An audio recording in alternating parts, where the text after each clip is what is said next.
ഓം gum ഗണപതയേ നമഃ. ഓം ഗും ഗുരുഭ്യോ നമഃ. ഓം സം സരസ്വത്യേ നമഃ. ഓം സഹനാവവതു സഹനൗ ഭുനക്തു സഹ വീര്യം കരവാവഹൈ തേജസ്വിനാവധീതമസ്തു മാ വിദ്വിഷാവഹൈ.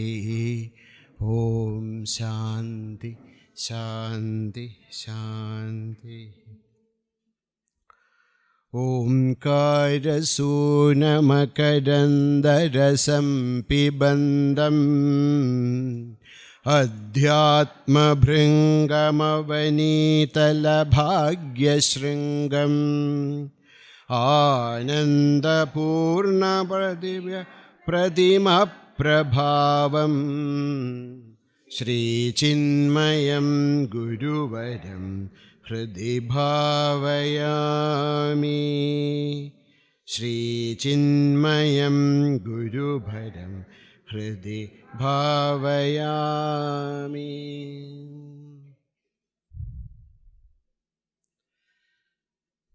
വളരെ മനോഹരമായിട്ടുള്ള വൃത്തങ്ങളിലൊന്നാണ് വസന്തതിലകം. വസന്തത്തിന് തിലകമായിട്ടുള്ളത് എന്നർത്ഥം. അത്രത്തോളം മനോഹരമായ വൃത്തമാണ് വൃത്തത്തിൽ രചിക്കപ്പെട്ടിരിക്കുന്നതാണിത്. അപ്പോൾ ശ്രീചിന്മയം ഗുരുവരം ഹൃദി ഭാവയാമി, ഇത്രയാണ് സത്യത്തിൽ ഈ ശ്ലോകം കൊണ്ട് ഉദ്ദേശിക്കുന്നത്. ഈ 8 അഷ്ടകങ്ങളിലും ആവർത്തിക്കപ്പെടുന്ന എന്താ? ശ്രീചിന്മയനെ ഭാവിക്കുന്നു. ഭാവിക്കുന്നു പറഞ്ഞു, അത് പല അർത്ഥങ്ങളാവാം. ധ്യാനിക്കുന്നു എന്നാവാം, അല്ലെങ്കിലോ സ്നേഹിക്കുന്നു എന്നാകാം, അല്ലെങ്കിലോ ആരാധിക്കുന്നു എന്നാകാം. എവിടെയാണ് ആരാധിക്കുന്നത്? ഹൃദയത്തിൽ. ഞാൻ ഹൃദയത്തിൽ ചിന്മയനെ ആരാധിക്കുന്നു. ഓഹോ, എന്തിനാണ് ഈ ചിന്മയനെ ആരാധിക്കുന്നത്? എന്തുകൊണ്ടെന്നാൽ അദ്ദേഹം ഗുരുവരം. പല ആളുകളും പലരെയും ഹൃദയത്തിൽ വെച്ച് ആരാധിക്കാറുണ്ട്, അല്ലേ? വലിയ രാഷ്ട്രീയ നേതാക്കന്മാരെ ആരാധിക്കുന്ന ആൾക്കാരുണ്ട്, ചരിത്ര പുരുഷന്മാരെ ആരാധിക്കുന്ന ആൾക്കാരുണ്ട്, സിനിമയിലെ നടീനടന്മാരെ ആരാധിക്കുന്ന ആൾക്കാരുണ്ട്. ഓരോരുത്തർക്ക് ആരാധന ഓരോ സ്ഥലത്താണ്. നമ്മൾ ആരെയാണ് ആരാധിക്കുന്നത്? ചിന്മയനെയാണ് ആരാധിക്കുന്നത്, ഭാവിക്കുന്നത്. ഓക്കെ, എന്തുകൊണ്ടാണ് ഈ ചിന്മയനെ ഭാവിക്കാൻ കാരണം? എന്തുകൊണ്ടെന്നാൽ അവിടുന്ന് രാഷ്ട്രീയക്കാരനായതുകൊണ്ടോ നടനായതുകൊണ്ടോ ഒന്നുമല്ല, ഗുരുവരം, ഗുരുക്കന്മാരിൽ വച്ച് ശ്രേഷ്ഠനായതുകൊണ്ടാണ്. അപ്പോൾ ഇത്രയാണ് നമ്മൾ ധ്യാനിക്കേണ്ടത്. ഗുരുവരം ശ്രീചിന്മയം ഹൃദി ഭാവയാമി. ഗുരുവരനായിരിക്കുന്ന ശ്രീചിന്മയനെ ഞങ്ങൾ ഹൃദയത്തിൽ ഭാവിക്കുന്നു. അതാണ് സാരം. ഓഹോ, ആരാണ്? ഇവിടെയാണ് നമുക്ക് ചിന്തിക്കാനുള്ള വിഷയം. ബാക്കി കാര്യങ്ങളൊക്കെ ഞാൻ നേരത്തെ പറഞ്ഞ പോലെ നാമരൂപ ഗുണ കീർത്തനാദികളാണ്. ചിന്താവിഷയം എന്താ? ആരാണ് ചിന്മയൻ? എന്തുകൊണ്ടാണ് നമ്മൾ ചിന്മയനെ ഹൃദയത്തിൽ ധ്യാനിക്കുന്നത്? എന്തുകൊണ്ടാണ് അവിടുത്തെ നമ്മുടെ ഹൃദയത്തിൽ പ്രതിഷ്ഠിച്ചുകൊണ്ട് നമ്മൾ ആരാധിക്കുന്നത്? പറയാണ്, അവിടുന്ന് ഗുരുവരനായതിനാൽ. നമുക്കറിയാം, ഗുരുദേവൻ ജീവിച്ചിരുന്ന സമയത്ത് എത്രയോ ആളുകൾ, നിങ്ങളൊക്കെ പലരും ഗുരുദേവനെ നേരിട്ട് കാണാൻ ഭാഗ്യം ലഭിച്ചവരാണ്, ഗുരുദേവൻ്റെ വാക്കുകളെ ശ്രവിക്കാൻ ഭാഗ്യം ലഭിച്ചവരാണ്. അതുപോലെ ലോകത്തിൻ്റെ ഓരോ കോണുകളിലും എത്രയോ പേർ ഗുരുദേവനെ കാണുന്നതിനും അവിടുത്തെ ശ്രവിക്കുന്നതിനുമൊക്കെ കാരണമായിരുന്നു. നോക്കൂ, ഒരു ആൾ ജീവിച്ചിരിക്കുമ്പോൾ ആ ആളിലേക്ക് ആകർഷിക്കപ്പെടുക, ആ ആളുടെ മഹാത്മ്യത്തെ മനസ്സിലാക്കുക, അദ്ദേഹത്തെ സ്നേഹിക്കുക എന്നുള്ളതൊക്കെ ലോകത്തിൽ സംഭാവ്യമാണ്. പക്ഷേ എന്താണ് മഹാത്മാക്കളുടെ മഹാത്മ്യം? അവർ ഈ സ്ഥൂല ശരീരത്തിലിരുന്നപ്പോൾ എത്ര പേർ അദ്ദേഹത്തെ, അവരെ സ്നേഹിച്ചുവോ ആരാധിച്ചുവോ അതിലും കൂടുതൽ ആളുകൾ അവർ ഈ സ്ഥൂല ശരീരത്തിൽ ഇല്ലാത്തപ്പോൾ അവരിലേക്ക് ആകൃഷ്ടരാകുന്നു എന്നതാണ്. വലിയ വലിയ നടന്മാരുണ്ട്, വലിയ വലിയ ആളുകളുണ്ട്, രാഷ്ട്രീയക്കാരുണ്ട്. അവർ ജീവിച്ചിരിക്കുന്ന സമയത്ത് അവർക്ക് ഒരുപാട് ആരാധകന്മാരുണ്ട്. പക്ഷേ അവർ മൺമറഞ്ഞു കഴിഞ്ഞാൽ വെറുമൊരു ഓർമ്മ, കുറച്ച് കാലത്തേക്ക്. കുറച്ച് കാലം കഴിയുമ്പോൾ അതും ഇല്ലാതാകും. പക്ഷേ ശങ്കരാചാര്യസ്വാമികൾ അവിടുന്ന് മൺമറഞ്ഞിട്ട് എത്രയോ നൂറ്റാണ്ടുകളായി. ഒരുപക്ഷെ അവിടുന്ന് ജീവിച്ചിരുന്ന സമയത്ത് അവിടുത്തെ ആരാധിച്ചിരുന്നതിനേക്കാൾ എത്രയോ 100 മടങ്ങ് ആളുകൾ ഇന്ന് അദ്ദേഹത്തെ സ്നേഹിക്കുകയും ആരാധിക്കുകയും ചെയ്യുന്നുണ്ട്, അല്ലേ? ശ്രീരാമകൃഷ്ണ പരമഹംസർ ജീവിച്ചിരുന്ന സമയത്ത് എത്ര പേര് സത്യത്തിൽ അദ്ദേഹത്തെ അറിഞ്ഞിരുന്നു? വളരെ കുറച്ച് പേരെ അറിഞ്ഞിരുന്നുള്ളൂ. മാത്രമല്ല, ആ നാട്ടിലൊക്കെ പോയിട്ട് ശ്രീരാമകൃഷ്ണ പരമഹംസനെ അറിയോ എന്ന് ചോദിച്ചാൽ ആർക്കും അറിയില്ല. എന്താണ്? ഭ്രാന്തൻ പൂജാരി എന്നാണ് ആൾക്കാർ അദ്ദേഹത്തെ വിളിച്ചിരുന്നത്. അതായത് ദക്ഷിണേശ്വരം ഗ്രാമത്തിൽ പോയിട്ട് ഈ ശ്രീരാമകൃഷ്ണൻ എന്ന് പറഞ്ഞാൽ മനസ്സിലാവില്ല. ഭ്രാന്തൻ പൂജാരി എല്ലാവർക്കും അറിയാം. അപ്പം പലരും അദ്ദേഹത്തെ വിചാരിച്ചിരുന്ന ഒരു ഭ്രാന്തൻ പൂജാരിയാണ് എന്നാണ് വിചാരിച്ചിരുന്നത്, അല്ലേ? പക്ഷേ ഏതോ കാലം തൊഴിയുന്തോറും എത്രയോ ആളുകൾ അവരിലേക്ക് അതുമാതിരി പൂജ്യ ഗുരുദേവനെ കണ്ടവരായ ആളുകൾ, തീർച്ചയായിട്ടും സൂര്യൻ കത്തിജ്വലിക്കുമ്പോൾ ആ സൂര്യൻ്റെ പ്രഭാവത്തെ അതിനെ ഉൾക്കൊള്ളുവാനും അതിനെ ആരാധിക്കുവാനും കഴിവുള്ളവർ കുറച്ച് പേരുണ്ടാവും. പക്ഷേ മാഹാത്മ്യം എന്താണ്? മഹാത്മാക്കളുടെ മാഹാത്മ്യം എന്താണ്? അവർ ഈ പ്രപഞ്ചത്തിൽ നിന്ന്, ഈ പാഞ്ചഭൗതികമായ ശരീരത്തിൽ നിന്ന് മറഞ്ഞ ശേഷവും എത്രയോ ആളുകൾ അവിടത്തേക്ക്, ആ മഹിമയിലേക്ക് ആകർഷിക്കപ്പെടുന്നു എന്നുള്ളതാണ്. നോക്കൂ, പൂജ്യ ഗുരുദേവൻ്റെ സമയത്ത് ചിന്മയ മിഷൻ ഉണ്ടായിരുന്നു, ഒരുപാട് കേന്ദ്രങ്ങളുണ്ടായിരുന്നു, ഒരുപാട് പ്രവർത്തനങ്ങളുണ്ടായിരുന്നു. പക്ഷേ സത്യത്തിൽ നോക്കുകയാണെങ്കിൽ ഓരോ വർഷം കഴിയുന്തോറും മിഷൻ ഗുരുദേവനുണ്ടായിരുന്ന സമയത്തിൽ നിന്നും ഭിന്നമായിട്ട് വികസിച്ചുകൊണ്ടേയിരിക്കുന്നുണ്ട്. അല്ലാതെ ഗുരുദേവൻ മറഞ്ഞുപോയി, എല്ലാം മറഞ്ഞുപോയി, അങ്ങനെയല്ല. എന്തുകൊണ്ടാണ്? അത് മിഷൻ്റെ മാഹാത്മ്യം എന്താണ്? അത് ഗുരുദേവൻ്റെ മാഹാത്മ്യമാണ്. എന്തുകൊണ്ടാണ് ഗുരുദേവൻ ഇത്രയും വലിയ മഹാത്മാവായിരിക്കുന്നത്? ഞാൻ ആദ്യമായിട്ട്, അല്ലെങ്കിൽ എൻ്റെ ഒരു കുട്ടിക്കാലത്ത് എനിക്കൊരു വലിയ ഭാഗ്യമുണ്ടായി. ഞാൻ 7ാം ക്ലാസ്സിലോ 8ാം ക്ലാസ്സിലോ മറ്റു പഠിക്കുന്ന സമയമാണ്. അപ്പം എൻ്റെ ഒരു വലിയ അമ്മാവൻ, അമ്മയുടെ അമ്മാവനുണ്ട്. അദ്ദേഹം എന്നെ ഇങ്ങനെ ഇടയ്ക്കൊക്കെ അമ്പലങ്ങളിലൊക്കെ കൊണ്ടുപോകും. അമ്പലങ്ങളിലൊക്കെ കൊണ്ടുപോയി കഴിഞ്ഞിട്ട് തൃശ്ശൂർ എല്ലാം പോയി കഴിഞ്ഞാൽ ഒരു ഹോട്ടലുണ്ട്, അവിടെ പോയിട്ട് രാധാകൃഷ്ണൻ്റെ ഹോട്ടലുണ്ട്, അവിടെ പോയിട്ട് നല്ലൊരു മസാല ദോശ വാങ്ങിച്ചു തരും. നമ്മൾ കൊച്ചു കുട്ടികളാണ്, നമ്മൾ ആദ്യം അമ്പലത്തിൽ പോകുന്നതിനെക്കാട്ടിലും ഈ മസാല ദോശ കിട്ടുമല്ലോ എന്നൊരു സന്തോഷമാണ്. അപ്പോൾ ഇടയ്ക്കൊക്കെ വല്ലപ്പോഴും അങ്ങനെ. ഒരു ദിവസം എന്നോട് പറഞ്ഞു, ഇന്ന് വേഗം കുളിച്ചിട്ടൊക്കെ വന്നുള്ളൂ കേട്ടോ പറഞ്ഞു. അപ്പോൾ സന്തോഷമായി, എന്തായാലും അമ്പലത്തിൽ പോകാമല്ലോ, അമ്പലത്തിൽ പോകുന്നതിനെക്കാട്ട് കൂടുതലായിട്ട് നമുക്കൊരു മസാല ദോശ തരാവുമല്ലോ എന്ന് വലിയ സന്തോഷമായി. അപ്പോൾ അന്ന് കുളിയെല്ലാം കഴിഞ്ഞു. അപ്പോൾ സാധാരണ ഞങ്ങൾ വടക്കനാഥനുമൊക്കെ തൊഴും. അന്ന് വടക്കനാഥനൊന്നും തൊഴുതില്ല, വടക്കനാഥൻ്റെ അടുത്ത് വേറൊരു സ്ഥലത്തേക്ക് കൊണ്ടുപോയി. നോക്കിയപ്പോൾ വലിയൊരു പന്തലൊക്കെ കെട്ടിയിട്ടുണ്ട് അവിടെ. എന്നിട്ട് അവിടെ നിറയെ ആളുകളൊക്കെ ഇരിക്കുന്നുണ്ട്. അപ്പം ഞാനും അവിടെ പോയിരുന്നു. അപ്പോൾ കുറച്ച് കഴിഞ്ഞപ്പോൾ വലിയൊരാൾ, അങ്ങനെ കുറേ ദൂരെയാണ് സ്റ്റേജിൽ വന്നിങ്ങനെ ഇരുന്നു. എന്നിട്ട് ഇംഗ്ലീഷിലൊക്കെ എന്തൊക്കെയോ പറയാൻ തുടങ്ങി. എനിക്ക് ഇംഗ്ലീഷ് ഇപ്പോഴും അറിയില്ല, അന്നും അറിയില്ല, അന്നും ഒട്ടും അറിയില്ല. ഞങ്ങളൊക്കെ 5ാം ക്ലാസ് മുതലേ ഇംഗ്ലീഷ് പഠിക്കുള്ളൂ. അതിന് മുമ്പൊന്നും ഇംഗ്ലീഷൊന്നും ഉണ്ട്, അതും CAT CAT എന്നൊക്കെ പറഞ്ഞ് പഠിക്കുന്നൊരു സമയമാണ്. അപ്പോൾ അദ്ദേഹം ഇങ്ങനെ അനർഗളമായിട്ട് ഇംഗ്ലീഷ് സംസാരിക്കണു. ആളുകളൊക്കെ അങ്ങനെ വളരെ ബദ്ധശ്രദ്ധരായിട്ട് കേൾക്കണു. എനിക്കിതിലൊന്നും മനസ്സിലായില്ല എന്ന് വരികിലും അവിടെ ഇരുന്നൊരു 1.5 മണിക്കൂർ എങ്ങനെ പോയി എന്നെനിക്കറിയില്ല. എന്നാൽ ആലോചിച്ച് നോക്കണം, നമ്മളൊരു സ്ഥലത്തിരിക്കണു, നമുക്ക് മനസ്സിലായിട്ട് നമുക്ക് ഉറക്കം വരുന്നു. അപ്പോൾ ഒരക്ഷരവും മനസ്സിലാക്കാതെ തന്നെ ഒരു 1.5 മണിക്കൂർ സമയം അവിടെ ശരിക്കും മന്ത്രമുഗ്ധനായിട്ടിരിക്കാൻ എനിക്ക് സാധിച്ചു. അപ്പം അതൊക്കെ കഴിഞ്ഞപ്പോൾ അമ്മാവനെ എണിപ്പിച്ചു. എന്നിട്ട് എന്നെ പോലെ ഒരു ഹോട്ടലിലൊക്കെ കൊണ്ടുപോയി മസാല ദോശയൊക്കെ വാങ്ങിച്ചു തന്നു.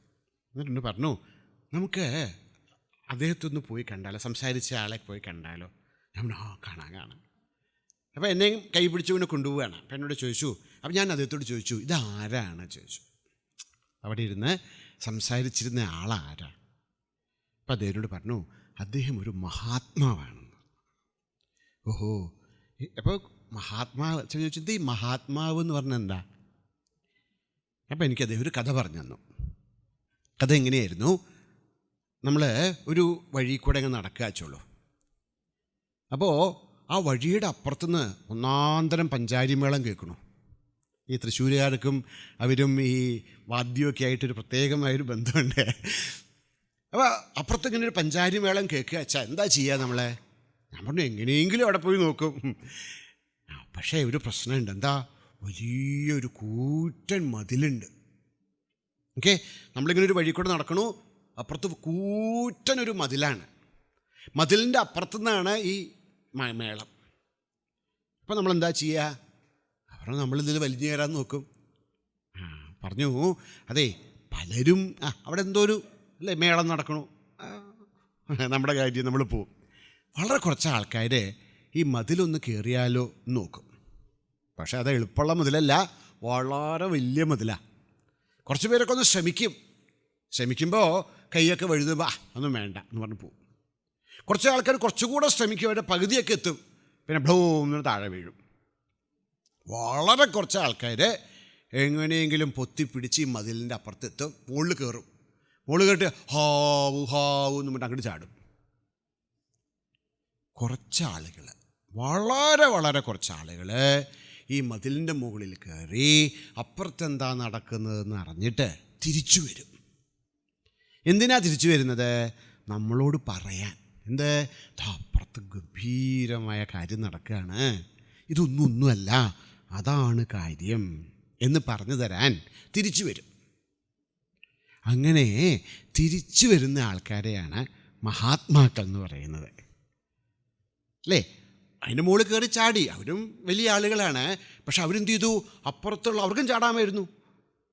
പക്ഷേ ചാടുന്നതിന് പകരം അവർ തിരിച്ചു വന്ന്, അപ്പം എത്ര കരുണയുള്ളവരായിരിക്കും അവരല്ലേ? അപ്പം അങ്ങനെ കരുണയുള്ളവരായി നമുക്ക് വേണ്ടി തിരിച്ചു വരുന്ന ആളുകളെയാണ് മഹാത്മാക്കൾ എന്ന് പറയുന്നത്. അന്ന് എനിക്ക് എന്തൊക്കെ മനസ്സിലായി എന്നൊന്നും അറിയില്ല, പക്ഷേ ഈ കഥ എൻ്റെ മനസ്സിൽ നല്ല ഓർമ്മയോടിരുന്നു. അത് കഴിഞ്ഞ് ഞങ്ങൾ കുറച്ച് ചുറ്റിയടിച്ച് ഈ അദ്ദേഹം താമസിച്ചിരുന്ന വീട്ടിൽ പോയി. അപ്പോൾ അവിടെ ആണെങ്കിൽ ഭയങ്കരമായിട്ടുള്ള നിറയെ തിരക്കുണ്ട്, ആളുകളുണ്ട്, നിറയെ ചെറിയൊരു പൂരം നടക്കുന്നുണ്ട് അവിടെ. അപ്പോൾ അവിടെ പോയി ഈ എൻ്റെ അമ്മയുടെ അമ്മാവൻ എന്ന് പറയുന്ന ഇദ്ദേഹത്തിൻ്റെ വലിയൊരു ബാല്യകാല സുഹൃത്തായിരുന്നു. അപ്പോൾ അതുകൊണ്ട് അതിന് ഉള്ളിൽ കൂടെ തിരക്കി അവിടെ അദ്ദേഹത്തിൻ്റെ അടുത്ത് എത്തി. അപ്പോൾ അദ്ദേഹം ഭക്ഷണമൊക്കെ കഴിച്ചിട്ട് അങ്ങനെ ഇരിക്കുകയാണ്. അപ്പോൾ അവർ തമ്മിൽ എന്തൊക്കെയോ സംസാരിച്ചു. അത് നമ്മൾ ശ്രദ്ധിക്കുന്നത് എന്താ നടക്കുന്നതെന്നൊക്കെ നമ്മൾ നോക്കിക്കൊണ്ടിരിക്കണു. അപ്പോൾ എന്നെ അടുത്ത് വിളിച്ചിട്ട് എനിക്ക് 2 ചോക്ലേറ്റൊക്കെ തന്നു. എന്നിട്ട് എന്നെ ഇങ്ങനെ നോക്കി. അപ്പം ഞാൻ അദ്ദേഹത്തോട് ചോദിച്ചു, അതേ അങ്ങ് മഹാത്മാവാണോ എന്ന് ചോദിച്ചു. പക്ഷെ കുഞ്ഞല്ലേ, നമുക്കിതിനെക്കുറിച്ചൊന്നും അറിയില്ല. അമ്മാവനെങ്ങനെ പറഞ്ഞു തന്നു മഹാത്മാവാണെന്ന്. അപ്പോൾ ഉടനെ എന്നങ്ങ് ചിരിച്ചു. എന്നിട്ട് എന്നോട് നോക്കിയിട്ട് പറഞ്ഞു, ഗീത പഠിക്കണം എന്ന് പറഞ്ഞു. വേറെ ഒന്നും പറഞ്ഞില്ല, ഗീത പഠിക്കണം എന്ന് പറഞ്ഞു. അപ്പോൾ എന്താ ഈ ഗീത? എന്തായാലും അന്ന് അങ്ങനെ നമസ്കരിക്കാനുള്ള ഒരു മഹാഭാഗ്യം ഉണ്ടായി ഗുരുദേവനെ ഒരു പ്രാവശ്യം. അപ്പോൾ എനിക്ക് തോന്നുന്നു ആ ഒരു കൃപാകടാക്ഷമാണ് എന്നെ ഇവിടെ വരേക്കൊക്കെ എത്തിച്ചതെന്നാണ് ഞാൻ വിശ്വസിക്കുന്നത്. അപ്പോൾ ആരാണ് ഈ ഗുരുക്കന്മാർ? ഈ ഗുരുക്കന്മാരും മറ്റുള്ളവരും തമ്മിലൊരു വ്യത്യാസമുണ്ട്. എന്താണ്? അവർ തിരിച്ചു വരുന്നവരാണ്, അല്ലേ? മഹാത്മാക്കളെ പലരും ഉണ്ട്, എത്രയോ അല്ലേ, ലക്ഷക്കണക്കിന്, ആയിരക്കണക്കിന്, 10,000-കണക്കിന് ജീവൻ മുക്തന്മാരായ ആളുകളുണ്ട്. അവരെന്ത് ചെയ്യും? അവരത് കണ്ടു, പിന്നെ എന്ത് തിരിച്ചു വരാൻ? മിഥ്യയാണെന്ന് അറിയുന്നതായ ഈ ലോകത്തിലേക്ക് തിരിച്ചു വരേണ്ട വല്ല ആവശ്യമുണ്ടോ? വെറും ദുഃഖം മാത്രമുള്ളതായ, കഷ്ടപ്പാടുകൾ മാത്രമുള്ളതായ ഈ ലോകത്തിലേക്ക് തിരിച്ചു വരേണ്ട ഒരാവശ്യം അവർക്കില്ല. നമ്മളൊക്കെ വേറെ വഴിയില്ലാത്തതുകൊണ്ടിരിക്കുന്നതാണ്. അവർക്ക് ഒരു ആവശ്യമില്ല. പറയാണ്, ഞാൻ ആ പരമാത്മാവാണെന്ന് അറിഞ്ഞ ആ നിമിഷം, അതിനുശേഷം വെറും 21 നാളുകളെ കൊണ്ട് ഈ ശരീരം വീണുപോകും. അവർക്ക് ഇനി ഒന്നും നേടാനുമില്ല, ഒന്നും നഷ്ടപ്പെടുത്താനുമില്ല, ഒന്നുമില്ല. അവർ പ്രാരബ്ധത്തിനും അപ്പുറം ഭിദ്യതേ ഹൃദയഗ്രന്ഥി ഛിദ്യന്തേ സർവസംശയാഹ ക്ഷീയന്തേ ച അസ്യ കർമാണി ക്ഷീയന്തേ. അവൻ്റെ പ്രാരബ്ധവും ആഗാമിയും ഒക്കെ നശിച്ചു കഴിഞ്ഞു, പിന്നെ എന്തിനാണ് ജീവിതം? അങ്ങനെയൊന്നുമില്ല അവർക്ക്. പക്ഷേ വളരെ കുറച്ച് ആളുകൾ തിരിച്ചു വരുന്നുണ്ട്. അങ്ങനെ തിരിച്ചു വന്ന് അതുകൊണ്ടാണ് ശ്യാമിഷൻ പറയുന്നത് അവർ ഈ ജീവൻ മുക്തന്മാരെക്കാൾ ഒരു പടി മുകളിലാണ്. അതുകൊണ്ടാണ് ഗുരുവരം അല്ലേ. ഗുരുക്കന്മാരുണ്ട്, മഹാത്മാക്കളുണ്ട്, അവരത് കണ്ടു, അവരതായിത്തീർന്നു. അവർക്ക് ലോകത്തെക്കുറിച്ചിട്ടോ അല്ലെങ്കിൽ ലോകത്തിലെ പുഴുക്കളെക്കുറിച്ചിട്ടോ വലിയ ചിന്തയൊന്നുമില്ല. അവർ തിരിച്ചു വരുന്നതായ ഒരു പ്രതിഭാസമാണ് മഹാത്മാക്കൾ. അങ്ങനെയുള്ളൊരു മഹാത്മാവിൻ്റെ ദർശിക്കാൻ അല്ലെങ്കിൽ അദ്ദേഹത്തിൻ്റെ മഹാത്മ്യത്തെ ദർശിക്കുവാൻ ഇടയായ മഹാസുഹൃത്തുക്കളാണ് നമ്മളൊക്കെ. ഒരിക്കലും വിചാരിക്കരുത് നമ്മളൊന്നും ഗുരുദേവനെ കണ്ടില്ലല്ലോ എന്ന്. കണ്ടിട്ടുള്ളവരുണ്ട്, തീർച്ചയായിട്ടും അവരുടെ മനസ്സിൽ നിന്ന് ഒരിക്കലും പ്രതിമ ഒരു നിമിഷം കണ്ട ഞാൻ ഇന്നും അത് അത്ര അനുഭവിക്കുന്നുണ്ടെങ്കിൽ, എത്രയോ ഗുരുദേവനോടൊപ്പം നടക്കുകയും സംസാരിക്കുകയും ചിരിക്കുകയും കളിക്കുകയും ഒക്കെ ചെയ്ത നിങ്ങളുടെ മനസ്സിലൊക്കെ ഗുരുദേവനെ കുറിച്ചിട്ടുള്ള മഹിമ എത്രത്തോളം ഓരോ നിമിഷവും ഉണ്ടെന്ന് എനിക്ക് മനസ്സിലാക്കാം. പക്ഷേ എത്രയോ പേർ ഗുരുദേവൻ്റെ ശരീരത്തെ കണ്ടവരല്ല. ഒരുപക്ഷേ ഗുരുദേവൻ്റെ ശരീരത്തെ കണ്ട ആ ആളുകളേക്കാൾ ഒരുപക്ഷേ അതിലും കൂടുതൽ പ്രേമത്തോടുകൂടി, ഭക്തിയോടുകൂടി, ശ്രദ്ധയോടുകൂടി ഗുരുദേവനെ ആരാധിക്കുന്നവർ ഓരോ ദിവസവും കൂടിക്കൂടി വരുന്നു എന്നതാണ് ഗുരുദേവൻ്റെ മഹാത്മ്യത്തിനുള്ള ലക്ഷ്യം. അങ്ങനെയുള്ള ഗുരുവരം, ഗുരുക്കന്മാരിൽ ശ്രേഷ്ഠനായവനെ ഞാൻ ഹൃദി ഭാവയാമി, ഹൃദയത്തിൽ ഭാവിക്കുന്നു. അപ്പോൾ എന്താണ് ഈ ഗുരു? നമ്മളെപ്പോഴും കേൾക്കുന്ന പദമാണ് ഗുരു. പറയാണ്, ആരാണ് ഗുരു? ഗുരു എന്നുള്ള പദത്തിന് പല പല അർത്ഥങ്ങളുണ്ട്. ഗുരു എന്നുള്ള പദം വ്യാകരണത്തിൻ്റെ ദൃഷ്ടിയിൽ ഉണ്ടാവുന്നത് 3 വിധത്തിലാണ്. ഒന്ന്, ഗൃണാതി ഇതി ഗുരു. എന്താ ഗുരു? എപ്പോഴും കേൾക്കുന്നതാണല്ലേ ഗുരു. എന്താ ഈ ഗുരു എന്നുള്ള പദം ഉണ്ടാവുന്നത് ഗൃ എന്ന് പറയുന്ന ഒരു ധാതുവിൽ നിന്നാണ്. എൻ്റെ അർത്ഥം എന്താ? ഗൃണാതി ഇതി ഗുരു. എന്താ ഈ ഗൃണാതി എന്ന് വെച്ച് കഴിഞ്ഞാൽ? ഗൃണാതി എന്ന് വെച്ചാൽ ഉപദിശതി അല്ലേ. ഗൃണാതി ഉപദിശതി ഇതി ഗുരു. ഗൃണാതി ഉപദിശതി. ഗൃണാതി ചാൽ എന്താ അർത്ഥം? ഉപദിശതി. കിം ഉപദിശതി? തത്വം. ഗൃണാതി തത്വം ഉപദിശതി ഇതി ഗുരു. ആരാണ് ഗുരു? തത്വത്തെ ഉപദേശിക്കുന്നവനാണ് ഗുരു. അപ്പോൾ ഒരർത്ഥം അതാണ്, നമുക്ക് തത്വത്തെ ഉപദേശിക്കുന്നവനാരോ അവൻ ഗുരു. ഇനി രണ്ടാമതൊരർത്ഥമുണ്ട്. എന്താ ഗുരു വെച്ചാൽ? ഗീര്യതേ ഇതി ഗുരു. സംസ്കൃതത്തിലെ ഒരു പദങ്ങൾക്ക് പല പല അർത്ഥങ്ങളുണ്ടാവാം. രണ്ടാമത്തെ അർത്ഥം എന്താണ്? ഗുരു ഗീര്യതേ.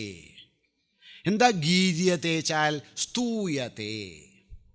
ഗീര്യതേ സ്തൂയതേ ദേവാദിഭിഹി. എന്താ ഗുരു വെച്ചാൽ? ദേവാദിഭിഹി സ്തൂയതേ.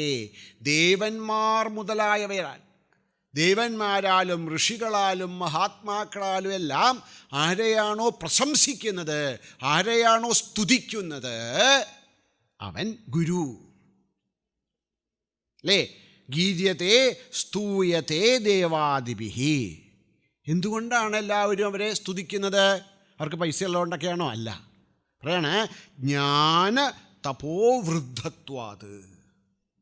ജ്ഞാന തപോവൃദ്ധത്വാത് ദേവാദിഭിഹി സ്തൂയതേ ഗീര്യതേ ഇതി ഗുരു.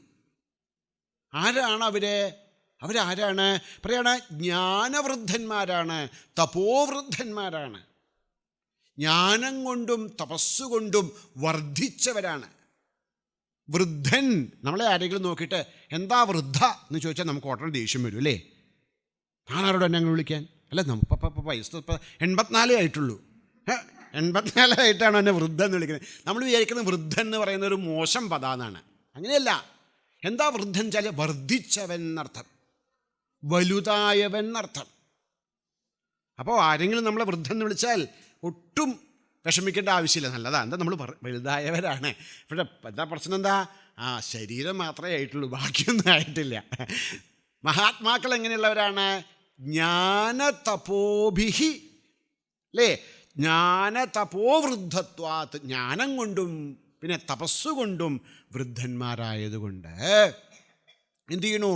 ദേവാദിഭിഹി സ്തൂയത്തെ, ദേവൻ മുതലായവരാൽ, ദേവന്മാരാലും മഹാത്മാക്കളാലും ഋഷികളാലും ഒക്കെ സ്തവിക്കപ്പെടുന്നത് കൊണ്ട്, അല്ലേ, പ്രശംസിക്കപ്പെടുന്നത് കൊണ്ട്, പുകഴ്ത്തപ്പെടുന്നത് കൊണ്ട് അവരുടെ പേരെന്താണ്? ഗുരു. ഇനി മൂന്നാമത്തെ അർത്ഥം എന്താണ്? ഗുരു ചാൽ പറയാണ് ഗിരതി നാശയതി ഇത് ഗുരു. അയ്യോ, അതുകൊണ്ടാണ് നമ്മൾ പറയുന്നത് ഗുരുർ ബ്രഹ്മ ഗുരുർ വിഷ്ണു ഗുരുർദേവോ മഹേശ്വര സർവദേവമയോ ഗുരു. ഗുരു സർവദേവമയനാണ്. അവിടുന്ന് ബ്രഹ്മാവാണ്, അവിടുന്ന് വിഷ്ണുവാണ്, അവിടുന്ന് ശിവനുമാണ്, രുദ്രനുമാണ്. ആഹാ, എന്തുകൊണ്ടാണ് അവിടുന്ന് രുദ്രനായിരിക്കുന്നത്? പറയാണ് ഗിരയതി നാശയതി. എപ്രകാരമാണോ രുദ്രൻ ഈ പ്രപഞ്ചത്തെ മുഴുവൻ പൊടിച്ച് ഭസ്മമാക്കി, അല്ലേ, തൻ്റെ മേലടിയുന്നത്, അതുപോലെ ഗുരുവും ചില കാര്യങ്ങൾ ഇല്ലാണ്ടാക്കും. എന്താ നശിപ്പിക്കുന്നത്? അജ്ഞാനം, നമ്മുടെ ഉള്ളിലുള്ളതായ അവിദ്യയെ, തെറ്റിദ്ധാരണകളെ, മിഥ്യാധാരണകളെ നശിപ്പിക്കുന്നത് കൊണ്ട്, അല്ലേ, ഗിരയതി നാശയതി അജ്ഞാനം. നമ്മുടെ ഹൃദയത്തിൽ അന്തര്യാമി രൂപേണ പ്രവേശിച്ച് നമ്മുടെ ഹൃദയത്തിലുള്ളതായിരിക്കുന്ന അജ്ഞാനത്തെ, നമ്മുടെ ഹൃദയത്തിലുള്ളതായ അവിദ്യയെ നശിപ്പിക്കുന്നത് കൊണ്ട് ശ്രീ ഭഗവാന്റെ പേരാണ് അങ്ങനെ നമ്മുടെ ഹൃദയത്തിൽ പ്രവേശിച്ച് നമ്മുടെ ഉള്ളിലുള്ളതായ അജ്ഞാനത്തെ, അവിദ്യയെ ഇല്ലാതാക്കുന്നത് കൊണ്ട് അവിടുത്തെ എന്താ പേര്? ഗുരു.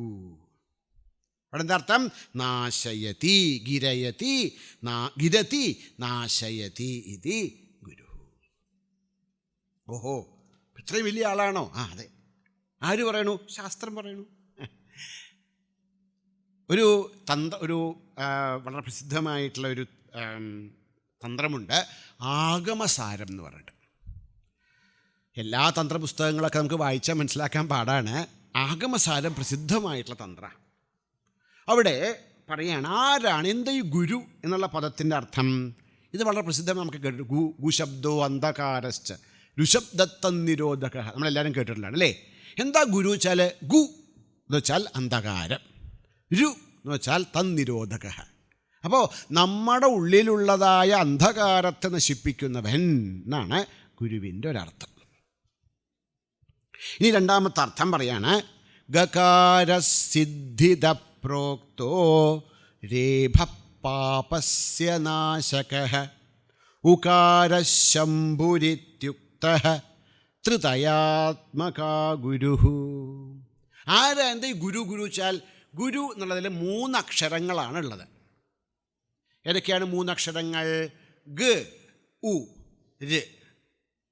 അത് കൊണ്ടില്ലേ, അത് ഊ തന്നെയാണ്, അല്ലേ? ഗ ഉ ര് ഉ, ഗുരു. സത്യത്തിൽ 3 അക്ഷരങ്ങളേ ഉള്ളൂ ഗുരുവിൽ. ഇതൊക്കെയാണ് ഗ ഉ ര്, 3 അക്ഷരങ്ങളോട് കൂടിയതാണ് ഗുരു, അല്ലേ? പറയാണ് എന്താ അർത്ഥം? ഗകാരസിദ്ധിത പ്രോക്ത. ഗ ഗ എന്ന് വെച്ചാലോ സിദ്ധിത, സിദ്ധികളെ നൽകുന്നവൻ എന്നർത്ഥം. ഗ ശബ്ദത്തിന് എന്താ അർത്ഥം? സിദ്ധിത, സിദ്ധികളെ നൽകുന്നവൻ. പിന്നെ രേഭഹര, എന്നുള്ളതിന് സംസ്കൃതത്തിൽ രകാരം എന്ന് പറയാൻ പാടില്ല. ബാക്കി എല്ലാത്തിനും കാരം ചേർക്കാം, രായോട് കാരം ചേർക്കാൻ പാടില്ല, അല്ലേ? കകാരം, ചകാരം, ടകാരം എന്നൊക്കെ പറയാം, രകാരം എന്ന് പറയാൻ പാടില്ല. അതിനെന്തേ പറയാവുള്ളൂ? രേഭം എന്നേ പറയുള്ളൂ. ര എന്ന അക്ഷരത്തെ രേഭം എന്നേ പറയുള്ളൂ. എന്തുകൊണ്ട്? അത് വളരെ ശക്തമായതാണെന്നാണ്. ര എന്നുള്ള ശബ്ദമാണ് അഗ്നിയാണത്, ശ്രീരാമചന്ദ്രനാണത്. രാം രം എന്ന് പറയുന്നതായിട്ട് താരകമാണ്. അതുകൊണ്ട് രകാരം എന്ന് പറയാൻ പാടില്ല, രേഭം എന്നേ പറയുള്ളൂ. പറയാണ് രേഭ ഗ ഗ ഉ ര് ഉ. ര് എന്നുള്ളത് പാപസ്യ ദാഹക, നമ്മുടെ സകലവിധ പാപങ്ങളെയും നശിപ്പിക്കുവാൻ കഴിവുള്ളതാണ് ര. അതുകൊണ്ട് നേരത്തെ പറഞ്ഞ പോലെ അഗ്നി ബീജമാണ് ര എന്നുള്ള രം എന്നുള്ള അക്ഷരം അഗ്നി ബീജമാണ്. അതുമാതിരി നമ്മുടെ ഹൃദയത്തിൽ ജന്മജന്മാന്തരങ്ങളായി നമ്മൾ കൊണ്ടു നടക്കുന്നതായ സകല പാപവാസനകളെയും നശിപ്പിക്കാൻ കഴിവുള്ളത് കൊണ്ട് അതിന് എന്ത് പേര്? അതുകൊണ്ടാണ് ര എന്നുള്ള അക്ഷരം. ഇനി ഇതിനെ ബന്ധിക്കുന്നതായിട്ടൊരു അക്ഷരമുണ്ട് ഗു, അല്ലേ? ഉ രു, രണ്ടിടത്ത് ഊ ഉണ്ട്. ഈ ഊ ആരാണ്? ഉകാര ശംഭുരിത്യുക്ത. ഉ എന്ന് പറഞ്ഞാൽ ശംഭു, ശിവൻ, പരമാത്മാവ്, അല്ലേ? സച്ചിദാനന്ദ സ്വരൂപനായ ശ്രീ പരമേശ്വരനാണ് ഉ. അങ്ങനെ ത്രിതയാത്മാ ഗുരുസ്മൃത ശ്രുത. ആരായി ഗുരു? ആരാണോ നമുക്ക് സകല സിദ്ധികളെയും നൽകുന്നത്, ആരാണോ നമ്മുടെ ഉള്ളിലുള്ളതായ പാപവാസനകളെ നശിപ്പിക്കുന്നത്, ആ സാക്ഷാൽ ശ്രീ ഉമാമഹേശ്വരനായ പരമാത്മാവാണ് ആര്? ഗുരു. അതാണ് ഗുരു എന്ന പദത്തിൻ്റെ അർത്ഥം. പിന്നെ ഒന്നുകൂടെ പറയാണ് ഗകാരജ്ഞാനസമ്പത്യേ രേഭത്തത്വപ്രകാശകഃ ഉകാരാത് ശിവതാദാത്മ്യം ദധ്യാദിതി ഗുരുശ്രുതഃ. ആരാണ് ഗുരു? ഗുരുശ്രുതഃ. ഗുരു കേൾവി കേട്ടവനാണ്. എന്തുകൊണ്ടാണ് ഗുരു കേൾവി കേട്ടവനാവുന്നത്? എന്തുകൊണ്ടാണ് ഗുരു മഹാത്മാവാകുന്നത്? പറയണു ഗകാര പദത്തിൽ ഗ ഉ ര ഉ 3 അക്ഷരങ്ങളേ ഉള്ളൂ. അതിൽ ഗ എന്ന അക്ഷരം എന്തിനെയാണ് സൂചിപ്പിക്കുന്നത്? ജ്ഞാനസമ്പത്തിയെ. ആരാണോ അറിവിൻ്റെ ഇരിപ്പിടമായിരിക്കുന്നത്, എങ്ങനെയുള്ള അറിവ്? അനുഭൂതി പര്യവസാനിയായ അറിവ്, അല്ലേ? നമ്മളെ പഠിപ്പിക്കുന്ന ആചാര്യന്മാർക്കും അറിവുണ്ട്, അല്ലേ? നന്നായി ലെക്ചർ കൊടുക്കാൻ കഴിവുള്ള ആളുകളുണ്ട്, അല്ലേ? ഇപ്പോൾ സ്കൂളുകളിലും കോളേജിലൊക്കെ പോയാൽ നല്ല നല്ല ടീച്ചേഴ്സ് ഉണ്ട്. അവർക്ക് അറിവില്ലേ? തീർച്ചയായിട്ടും അറിവുണ്ട്. അവരുടെ അറിവും ഒരു മഹാത്മാവിൻ്റെ അറിവും തമ്മിൽ എന്താ വ്യത്യാസം? അത് എനിക്കിപ്പോൾ ഒരു കോളേജിലോ സ്കൂളിലൊക്കെ പഠിപ്പിക്കുകയാണെങ്കിൽ എനിക്ക് ഒരു പക്ഷേ അന്റാർട്ടിക്കയെ കുറിച്ചിട്ട് 2 മണിക്കൂർ പ്രഭാഷണം നടത്താൻ പറ്റും. നോക്കൂ, അന്റാർട്ടിക്കയെക്കുറിച്ച് പ്രഭാഷണം നടത്താൻ അന്റാർട്ടിക്കയിൽ പോകണമെന്നില്ല, ആണോ? അന്റാർട്ടിക്കയിൽ പോയാലേ അന്റാർട്ടിക്കയെക്കുറിച്ച് അങ്ങനെയില്ല. അമേരിക്കയെക്കുറിച്ചിട്ട്, അമേരിക്കൻ വിപ്ലവത്തെക്കുറിച്ചിട്ട് ഒക്കെ വലിയതായി വാതോരാതെ സംസാരിക്കാൻ പറ്റും. അതെങ്ങനെയുള്ള ജ്ഞാനമാണ്? പരോക്ഷ ജ്ഞാനമാണ്. വേറെ ആരോ പറഞ്ഞ കാര്യം എവിടെയോ എഴുതി വച്ചിരിക്കുന്നത് കോപ്പി അടിച്ച് പറയലാണ്. പക്ഷേ മഹാത്മാക്കളുടെ, ഗുരുക്കന്മാരുടെ ജ്ഞാനം എങ്ങനെയുള്ളതാണ്? അത് കോപ്പി അടിച്ചതല്ല, സ്വാനുഭവ പര്യവസായിയാണ്. അതുകൊണ്ടാണ് അവർ പറയുമ്പോൾ അത് സത്യമാണ് എന്ന് നമുക്ക് അതിൽ വേറൊരു ചിന്ത വരില്ല. അവർ പറയാണ് അതുണ്ട് എന്ന് പറഞ്ഞാൽ ഒരു സംശയമില്ല. എന്തുകൊണ്ട്? അത് അവരുടെ അനുഭവമാണ് സംസാരിക്കുന്നത്. പറയാണ് ആരാണ് ഗുരുഹു? ഗകാരഃ ജ്ഞാനസമ്പത്യേ. അനുഭവ പര്യവസായിയായ അറിവോടു കൂടിയവനാണ് ഗുരു എന്ന് പറയാൻ വേണ്ടിയിട്ടാണ് ആ ഗശബ്ദം, ഗ എന്നുള്ള ശബ്ദം. അടുത്തത് രേഭഃ തത്വപ്രകാശകഃ. ഈ ലോകത്ത് അനുഭവസമ്പന്നരായ അനേകം ആളുകളുണ്ട്. അവരെല്ലാവരെയും ഗുരു എന്ന് വിളിക്കില്ല. മഹാത്മാക്കളാണ്. അവർക്ക് സത്യത്തെക്കുറിച്ചിട്ടുള്ള അപരോക്ഷമായിട്ടുള്ള അനുഭൂതിയുണ്ട്. പക്ഷെ അവർ ഗുരുവല്ല. എന്തുകൊണ്ട്? ഗുരുവാവണമെങ്കിൽ എന്തു ചെയ്യണം? തത്വപ്രകാശകഃ. അവരനുഭവിച്ചതായ തത്വത്തെ മറ്റുള്ളവർക്ക് പ്രകാശിപ്പിച്ചു കൊടുക്കണം. അപ്പോൾ മഹാത്മാക്കൾ അനേകമാണ്. പക്ഷേ എല്ലാ മഹാത്മാക്കളും ഗുരുക്കളല്ല. എന്തുകൊണ്ട്? ഗുരുവാകണമെങ്കിൽ തത്വപ്രകാശകഃ. അപ്പോൾ ഗകാരം കൊണ്ട് ജ്ഞാനസമ്പത്തിയുള്ള എത്രയോ പേരുണ്ട്. പക്ഷേ ഗുരു ആവണമെങ്കിൽ എന്തു ചെയ്യണം? രേഭഃ തത്വപ്രകാശകഃ. തത്വത്തെ പ്രകാശിപ്പിക്കുന്നവരാകണം. ശരി, എങ്ങനെയാണ് തത്വത്തെ പ്രകാശിപ്പിക്കുന്നത്? പറയാണ് ഉകാരാത്ത് ശിവതാദാത്മ്യം. വെറുതെ നമുക്ക് തത്വത്തെ പ്രകാശിപ്പിക്കാൻ മാത്രം പോരാ, അല്ലേ? ജ്ഞാനസമ്പത്തി ഉണ്ടായാൽ മാത്രം പോരാ. അത് മറ്റുള്ളവർക്ക് പറഞ്ഞു കൊടുക്കുവാൻ കഴിവുണ്ടായതുകൊണ്ട് മാത്രം പോരാ. പിന്നെയോ നമ്മളെ ശിവതാദാത്മ്യത്തിലേക്ക് ഉയർത്താൻ കഴിയണം. ആരാണ് ഗുരു? അതുകൊണ്ടാണ് രണ്ട് പ്രാവശ്യം ഗ ഉ ര ഉ, അതായത് ശിവശക്തി രൂപമാകുന്ന താദാത്മ്യത്തിലേക്ക്, അല്ലെങ്കിൽ ജീവബ്രഹ്മ രൂപമാകുന്ന താദാത്മ്യത്തിലേക്ക്, അല്ലേ? ശിഷ്യനെ തൻ്റെ വാക്കുകളെ കൊണ്ട്, തൻ്റെ അനുഭവം കൊണ്ട്, തൻ്റെ കൃപ കൊണ്ട്, അല്ലേ, ശിഷ്യനിലേക്ക് ഈ ശിവതാദാത്മ്യത്തെ, ആ സച്ചിദാനന്ദരൂപനായ ശിവൻ തന്നെയാകുന്നു ഞാനെന്ന അനുഭവത്തെ നൽകാൻ കഴിവുള്ളവരെയാണ് എന്ത് വിളിക്കുന്നത്? ഗുരു എന്ന് വിളിക്കുന്നത്. അതാണ് പറയാ, ഗകാര ജ്ഞാനസമ്പത്തേ രേഭ തത്വപ്രകാശക ഉകാരാത് ശിവതാദാത്മ്യം. ശിവനും ജീവനും, അല്ലേ? ശവമായ നമ്മൾ ശിവനായി തീരുന്ന, ജീവനും ഈശ്വരനും ഒന്നാക്കി തീർക്കുന്ന ആ അനുഭൂതിയെ ദദ്യാത്, ഇത് നൽകുവാൻ കഴിവുള്ളവരെയാണ് എന്ത് വിളിക്കുന്നത്? ഗുരുശ്രുത. അങ്ങനെയുള്ള ആൾക്കാരെയാണ് ഗുരു എന്ന് പറയുന്നത്. പറയാണ് നമുക്ക് ആധാരം എന്താ? ഒരു സാധകന് ആധാരം എന്താ? ഗുരുവാണ് നമുക്ക് ആധാരം, അല്ലേ? അതുകൊണ്ടാണ് പറയാ ധ്യാനമൂലം ഗുരോർ മൂർത്തി. നമുക്ക് ധ്യാനിക്കേണ്ടത് എന്താ? അത് നമ്മുടെ ഗുരുവിൻ്റെ മൂർത്തിയാണ്.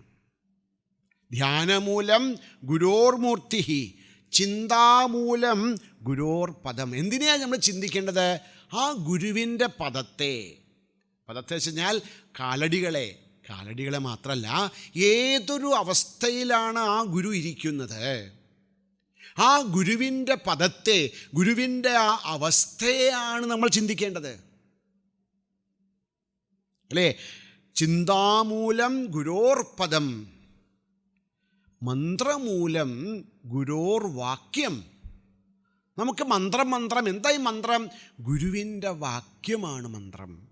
അതിനെയാണ് നമ്മൾ മനനം ചെയ്ത മന്ത്രം ചാൽ മനനാത് ത്രായതേ ഇതി മന്ത്രം. മനനം ചെയ്യുന്നത് കൊണ്ട് ത്രാണനം ചെയ്യുന്നതാണ്, മനനം ചെയ്യുന്നവരെ ത്രാണനം ചെയ്യുന്നതാണ് മന്ത്രം. എന്താ മന്ത്രം? ഗുരോഹ വാക്യം, ഗുരുവിൻ്റെ വാക്യമാണ് മന്ത്രം. മന്ത്രമൂലം ഗുരോർ വാക്യം, മോക്ഷമൂലം ഗുരോ കൃപ. ഗുരുവിൻ്റെ കൃപയാണ്, അല്ലേ? അൺകണ്ടീഷണൽ ലവ്, അല്ലേ? നമ്മളതിന് പ്രാപ്തരാണോന്നുമല്ല, നമുക്ക് ആ ഗുരുചരണങ്ങളിൽ സമ്പൂർണമായ സമർപ്പണമുണ്ടായാൽ, ജാതി, നീതി, കുലം, ഗോത്രം, പൈസ, സ്റ്റാറ്റസ്, ഇതൊന്നുമല്ല അവിടെ കാര്യം, അല്ലേ? ആർക്കാണോ ആ പാദങ്ങളിൽ സമർപ്പണമുണ്ടാവുന്നത് അവർക്ക് എന്തു പറ്റുന്നു? മോക്ഷമൂലം ഗുരോഹ കൃപ. ഇവിടുത്തെ ആ കൃപ കൊണ്ട് നമുക്ക് പരമമായ മോക്ഷത്തെ നേടാൻ സാധിക്കും. അതാണ്, അല്ലേ, നമ്മളിപ്പോൾ ഗിരി എന്ന് പറയുന്നതായിട്ടുള്ള ശങ്കരാചാര്യസ്വാമികളുടെ ശിഷ്യൻ്റെ കഥ, അല്ലേ? അവിടുന്ന് വലിയ ബുദ്ധിമാന്മാരൊന്നും ആയിരുന്നില്ല, നിറയെ ബുദ്ധിമാന്മാരായ ശിഷ്യന്മാരാണ്. അവരൊക്കെ ഗുരുദേവൻ്റെ വാക്കുകൾ, ശങ്കരാചാര്യസ്വാമികളുടെ വാക്കുകളൊക്കെ കേട്ടുടനെ ഓർമ്മിക്കുകയൊക്കെ ചെയ്യുന്നവരാണ്. പക്ഷേ ഇദ്ദേഹത്തിന് അതിലൊന്നും വലിയ ശ്രദ്ധയായിരുന്നു. അദ്ദേഹത്തിന് ഗുരുവിനെ സേവിക്കലായിരുന്നു ശ്രദ്ധ. ഒരു ദിവസം ക്ലാസ് തുടങ്ങാൻ വേണ്ടി ഭഗവാൻ കാത്തിരിക്കുന്നത് കണ്ടപ്പോൾ മറ്റുള്ളവർ ചോദിച്ചു, എന്താ നമുക്ക് ക്ലാസ് തുടങ്ങാൻ സമയമായല്ലോ. അപ്പോൾ ഗിരി വന്നില്ല. അപ്പോൾ മറ്റുള്ളവർ ചിരിച്ചു. വന്നാലെന്താ, വന്നില്ലെങ്കിൽ എന്താ, ഒന്നും കയറൊന്നുമില്ല, വെറുതെ എന്താ, അങ്ങ് തുടങ്ങിക്കോളൂ പറഞ്ഞു. ആ നിമിഷം കരുണാവരുണാലയനായിരിക്കുന്ന ആ ഗുരുവിൻ്റെ മനസ്സിൽ ആ ശിഷ്യനെ കുറിച്ചിട്ട് കൃപയുണ്ടായി. അതോടുകൂടി സകല വേദങ്ങളും സകല ശാസ്ത്രങ്ങളും, ആ ശാസ്ത്രങ്ങളുടെയൊക്കെ ആന്തരികമായിരിക്കുന്ന തത്വം അദ്ദേഹത്തിന് കടതലാമലകമായി തീർന്നു. ആ നിമിഷം അപ്പോഴാണ് വിദിതാഖില ശാസ്ത്ര സുധാജലദേ എന്ന് പറയുന്നതായിട്ടുള്ള ആ ആ സ്തുതി ജപിച്ചുകൊണ്ടാണ് അല്ലേ ഇതുവരെ എല്ലാവരും മണ്ടെന്ന് വിചാരിച്ചിരുന്നതായിട്ടുള്ള ആ പയ്യൻ വന്ന് ഭഗവാന്റെ പാദങ്ങളിൽ സമർപ്പിക്കുന്നത്. അപ്പോൾ അതാ പറഞ്ഞത്, മോക്ഷമൂലം ഗുരോഹ കൃപ. നമ്മൾ വലിയ ആളാണെന്നോ, നമ്മുടെ പൈസയോ, നമ്മുടെ പേരോ, നമ്മുടെ പ്രശസ്തിയോ, നമ്മുടെ സൗന്ദര്യമോ, നമ്മളുടെ വിദ്യാഭ്യാസമോ ഒന്നുമല്ല. പിന്നെയോ നമ്മുടെ സമർപ്പണം, നമ്മുടെ മനസ്സിലെ ഗുരുവിനെക്കുറിച്ചുള്ള സമർപ്പണം, ആ ബുദ്ധി, എന്താ പറയുക, സമ്പൂർണമായിരിക്കുന്ന ശരണാഗതി, അതാണ് മോക്ഷമൂലം. ഒരിക്കലേ ശ്രീ പരമേശ്വരനോട് പാർവതീദേവി ചോദിച്ചു, ഭഗവാനെ, ഈ ഗുരുവിന് എന്തൊക്കെയാണ് ഗുണങ്ങൾ വേണ്ടത്? പറഞ്ഞു, ഗുരുവിൻ്റെ ഗുണങ്ങളെ ആർക്ക് വർണ്ണിക്കാനാവും? അല്ലേ, ആർക്കും വർണ്ണിക്കാൻ സാധ്യമല്ല. എങ്കിലും ഞാൻ പറയാം, എന്തൊക്കെ ഉണ്ടാവണം ഒരു ഗുരുവിൽ. പറയണേ, ജ്ഞാനം സ്വാനുഭവശാന്തി വൈരാഗ്യം വക്തൃതാധൃതി ഷഡ്ഗുണൈശ്വര്യയുക്തോ ഹി ഭഗവാൻ ശ്രീഗുരു പ്രിയേ. മഹേശ്വരൻ പറയാണ്, പ്രിയേ, അല്ലയോ ഭഗവതി, ആരാണ് ശ്രീഗുരു? ശ്രീഗുരു ഭഗവാൻ. ശ്രീഗുരു ഭഗവാനാണ്. ഓഹോ, എന്താ ഈ ഭഗവാൻ ചാർത്തം? ഈ ഭഗം എന്ന് പറഞ്ഞാൽ 6 ഗുണങ്ങളാണ്, ഷഡൈശ്വര്യ സമ്പന്നനാണെന്നാണ്. ഈശ്വരൻ എന്ന് വെച്ചാൽ ആരാണ്? ഭഗവാൻ ചാരാണ്? ഷഡ്ഗുണസമ്പന്നൻ, 6 വിധങ്ങളായ ഗുണങ്ങളോട് കൂടിയവനെയാണ് ഭഗവാൻ എന്ന് പറയുന്നത്. ഭഗമുള്ളവൻ, ഭഗം ചില 6 ഷഡ്വിധ ഐശ്വര്യങ്ങൾ. ഓഹോ, അപ്പോൾ ഗുരു അങ്ങനെയാണോ? ഗുരു ഈ ഭഗവാനുള്ള അല്ലല്ല, ഗുരുവിൻ്റെ ഐശ്വര്യങ്ങൾ കുറച്ച് വ്യത്യാസമാണ്. ആരാ ഗുരു? പറയാണ്, ജ്ഞാനം, അറിവുണ്ടാകണം. അല്ലേ, ജ്ഞാനമുണ്ടാവണം, അറിവുള്ളവനാണ് ഗുരു. അറിവ് മാത്രം പോരാ, അറിവ് ഗുരുവിൻ്റെ 6 ഗുണങ്ങളിൽ ഒന്നേ ഉള്ളൂ. അപ്പോൾ ഈ ലോകത്ത് അറിവുള്ള എത്രയോ പേരുണ്ട്, പക്ഷെ അറിവുണ്ടായതുകൊണ്ട് മാത്രം ഒരാൾ ഗുരുവല്ല. ആചാര്യനാവാം, അധ്യാപകനാകാം, അല്ലേ? ഗുരു ജ്ഞാനം മാത്രം പോരാ, ജ്ഞാനമുണ്ടാകണം. ജ്ഞാനം മാത്രമല്ല, സ്വ അനുഭവ.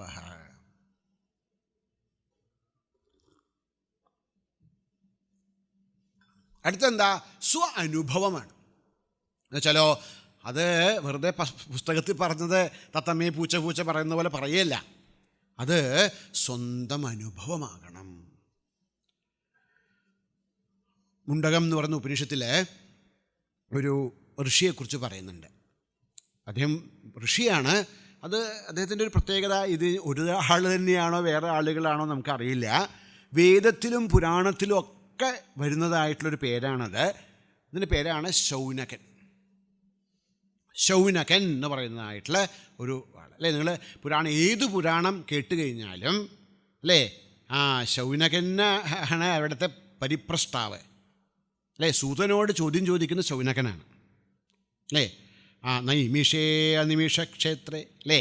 ആ നൈമിഷക്ഷേത്രത്തിൽ, അനിമിഷക്ഷേത്രമായിരിക്കുന്ന നൈമിഷത്തിൽ ചോദ്യം ചോദിക്കുന്ന ആരാണ്? ശൗനകനാണ്.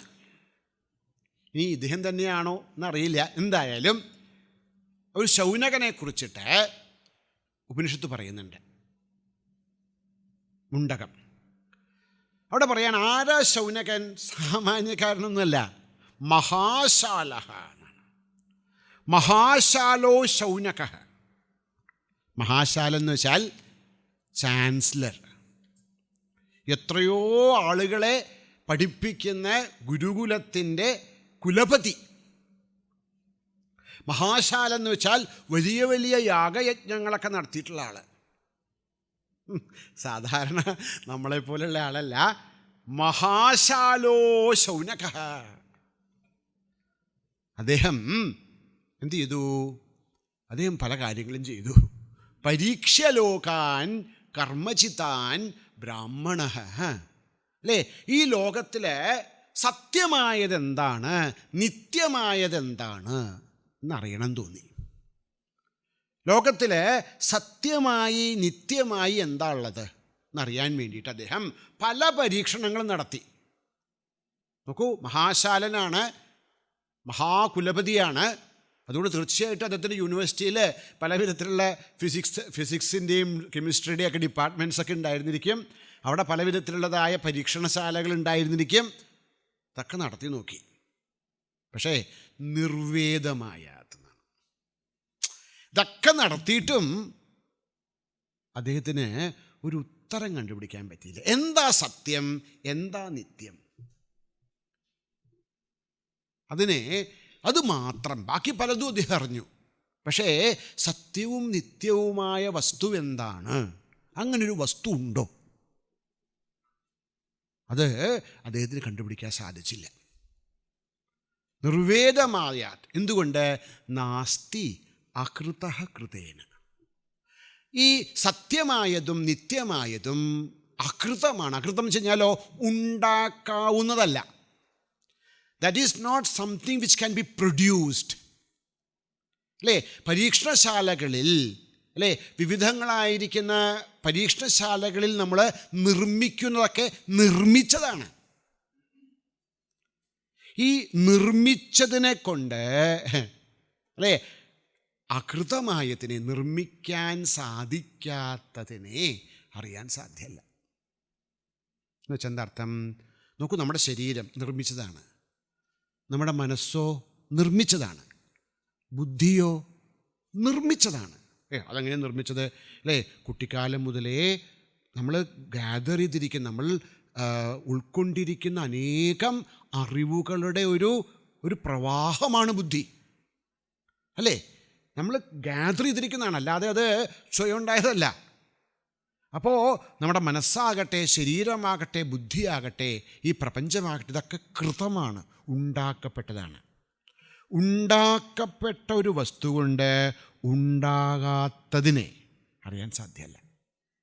അതുകൊണ്ട് അദ്ദേഹം നടത്തിയ ഗംഭീര പരീക്ഷണങ്ങളൊക്കെ പരാജയപ്പെട്ടു. ഇനി എന്താ വഴി? പറയാണ്, ഇപ്പം നമ്മളെ ആളുകൾ എന്ത് പറയും? നമ്മളൊക്കെയാണ് എന്ത് പറഞ്ഞു? ഓ, ഇതൊക്കെ വെറുതെയാണ്, ശൂന്യമാണ് എന്ന് വിചാരിച്ചതിനെ. അല്ലേ? എങ്ങനെയാണ് നമുക്ക് നമ്മുടെ ബുദ്ധി കൊണ്ടോ നമ്മുടെ മനസ്സുകൊണ്ടോ നമ്മുടെ ശരീരം കൊണ്ടോ ഒന്നും അറിയാൻ പറ്റാത്തതിനെ എന്ത് പറയും നമ്മൾ? അതില്ല എന്നെത്തും. അല്ലേ? അങ്ങനെയാണ് നാസ്തികന്മാരായിട്ടുള്ള നാസ്തികവാദം ഉണ്ടാവാൻ തന്നെ കാരണം. അതാ, അവർ ചെറിയ ആളുകളൊന്നുമല്ല. പലപ്പോഴും നാസ്തികന്മാർ ഈ പറയുന്ന ആസ്തികന്മാരെയൊക്കെ നല്ലവരാ. ചില ആസ്തികൻ എന്ന് പറഞ്ഞു കഴിഞ്ഞാൽ വെറുതെ പേരിന് ചിന്തിക്കുക പോലുമില്ല. അങ്ങോട്ട് പോയി മുമ്പേ ഗമിക്കുന്ന ഗോവ് തൻ്റെ പിമ്പേ ഗവിപ്പ് ബഹുബഹു ഗോക്കളല്ല എന്ന് പറഞ്ഞാൽ നമ്മളിങ്ങനെ പോകണമെന്നേ ഉള്ളൂ. നമ്മൾ ഒരിക്കലും ഒരു നിമിഷം പോലും നിന്നിട്ട് ഇതെന്താണെന്ന് ചിന്തിച്ചിട്ടില്ല. അമ്പലത്തിൽ പോകണം, നമസ്കരിക്കണം, ഇത് ആരാണ് ചിന്തിച്ചിട്ടുണ്ടോ? എന്തിനാണ് അമ്പലം എന്ന് ചിന്തിച്ചിട്ടുണ്ടോ? നമ്മളങ്ങനെ, അല്ലേ, അങ്ങനെ ഗമിക്കണു. പക്ഷെ ചിലരെന്ത് ചെയ്യും? ഒരു നിമിഷം നിന്ന് ചിന്തിക്കും, ഇതെന്താണ് ചിന്തിക്കും. പലപ്പോഴും അവർക്ക് ഉത്തരം കിട്ടില്ല. എന്താ ഉത്തരം കിട്ടാത്തതിന് കാരണം? അകൃതമായതിനെ കൃതം കൊണ്ട് എങ്ങനെ, ബുദ്ധി കൊണ്ട് എങ്ങനെ മനസ്സിലാക്കും? ബുദ്ധിക്കും അപ്പുറത്തുള്ളതിനെ ബുദ്ധി കൊണ്ട് മനസ്സിലാക്കാൻ സാധിക്കില്ല. അതുകൊണ്ട് പലപ്പോഴും അവർക്കതിൻ്റെ ഒരു ഉത്തരവും കിട്ടില്ല. അപ്പോൾ എന്ത് തീരുമാനിക്കും? ഇല്ല എന്ന് തീരുമാനിക്കും. വേദത്തിൽ എപ്പോഴെങ്കിലുമൊക്കെ പഠിക്കേണ്ട ഒരു സൂത്രമാണ് നാസദീയ സൂക്തം എന്ന് പറഞ്ഞിട്ട് ഒരു സൂക്തമുണ്ട്. ഋഗ്വേദീയമാണ്, വളരെ ചിന്തയുടെ പരാക്കായിരിക്കുന്ന സൂക്തമാണത്, നാസദീയം. അതെ, നാസദീയം എന്ന് പറഞ്ഞ സൂക്തം എപ്പോഴെങ്കിലും പഠിക്കേണ്ട ഒരു സൂക്ത. ഇനി ഉപനിഷത്തിൽ തന്നെ തൈത്തിരീയം പറയാണ്, എന്താണ്? ഉണ്ടോ ഇല്ലയോ, നമ്മളെല്ലാവരും ചിന്തിക്കേണ്ടതാ. അസ്തീവ നാസ്തീവ, ഉണ്ടോ ഇല്ലയോ എന്ന് ചിന്തിക്കുകയാണ്. അപ്പോൾ നമ്മൾ ചിന്തിക്കുന്നവർ പലപ്പോഴും എവിടെ എത്തിച്ചേരുക? നാസ്തി എന്ന് എത്തുള്ളൂ. എന്തുകൊണ്ടാണ് നാസ്തി എന്ന് എത്തിച്ചേരാൻ കാരണം? എന്തുകൊണ്ടെന്നാൽ നമ്മുടെ ബുദ്ധി കൊണ്ട് ഇങ്ങനെ ഒരു വസ്തുവിനെ അറിയുവാൻ സാധ്യമല്ല. എന്നുവെച്ചാൽ സൃഷ്ടമല്ലാത്തതായ ഒരു വസ്തുവിനെ ബുദ്ധി കൊണ്ട് അറിയുവാൻ സാധ്യമല്ല. അതുകൊണ്ട് പലപ്പോഴും നമ്മൾ നാസ്തി എന്നതിലെത്തും. വേദം പറയാണ്, അവിടെ നിൽക്കരുത്. അസ്തിത്യേവോപലബ്ധവ്യ തത്വഭാവേന ചോഭയോ അസ്തിത്യേവോപലബ്ധസ്യ തത്വഭാവ പ്രസീദതി. നോക്കൂ, ഇത് നമ്മുടെ ബുദ്ധി കൊണ്ട് മനസ്സിലാക്കാൻ സാധിക്കുന്നതല്ല. നായം ആത്മാ പ്രവചനേന ലഭ്യ ന മേധയാ ന ബഹുനാശ്രുതേന. ഞാനാരാ? ഞാൻ എന്തൊക്കെ പഠിച്ചിട്ടുണ്ട്? ന്യായം പഠിച്ചിട്ടുണ്ട്, വ്യാകരണം പഠിച്ചിട്ടുണ്ട്, ബൗദ്ധം പഠിച്ചിട്ടുണ്ട്, ജൈനം പഠിച്ചിട്ടുണ്ട്, വേദാന്തം പഠിച്ചിട്ടുണ്ട്, അദ്വൈതം പഠിച്ചിട്ടുണ്ട്, വിശിഷ്ടാദ്വൈതം പഠിച്ചിട്ടുണ്ട്. വളരെ നല്ലത്. ഇതൊക്കെ ബുദ്ധിയുടെ ശക്തിയാണ്. ബുദ്ധി കസർത്താണ്, നല്ല ബുദ്ധിക്ക് നല്ല ബലമുണ്ടാവും. പക്ഷേ ന പ്രവചനേന ന ബഹുനാശ്രുതേന പറയാണ്, യമേവ ഏഷ വൃണുതേ തേന ലഭ്യ തസ്യേഷാത്മാ വിവൃണുതേ തനുംസ്വം.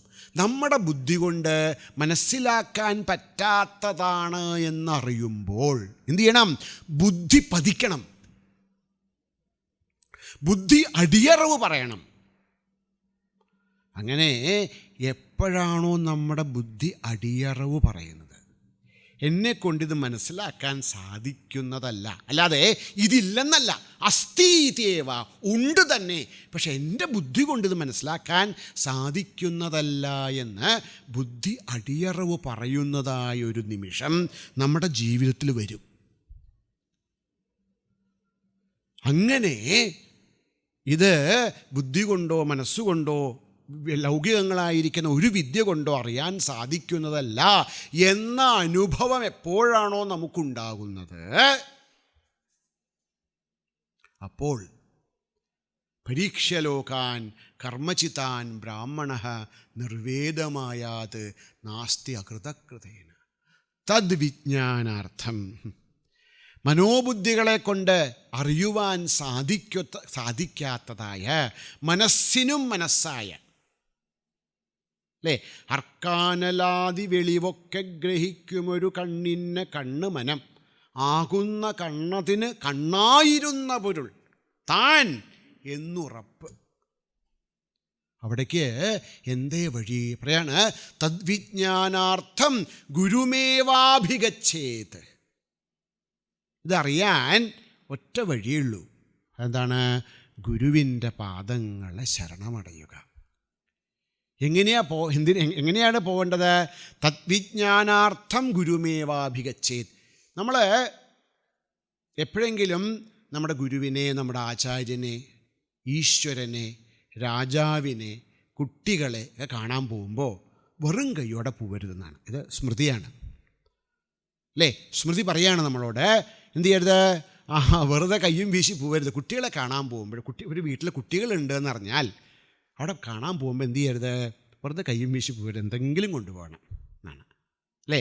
അതുമാതിരി ഗുരുവിനെ കാണാൻ പോകുമ്പോൾ, രാജാവിനെ കാണാൻ പോകുമ്പോൾ, ഇങ്ങനെയുള്ള സമയത്തൊക്കെ എന്തെങ്കിലും ഭഗവാനെ കാണാൻ, ഈശ്വരനെ കാണാൻ പോകുമ്പോൾ, തൊഴാൻ പോകുമ്പോഴൊക്കെ എന്ത് റിക്തഹസ്തേനയായാത് ആചാര്യം ദൈവതം ഗുരും, അല്ലേ? രാജാനം ദൈവതം ഗുരും.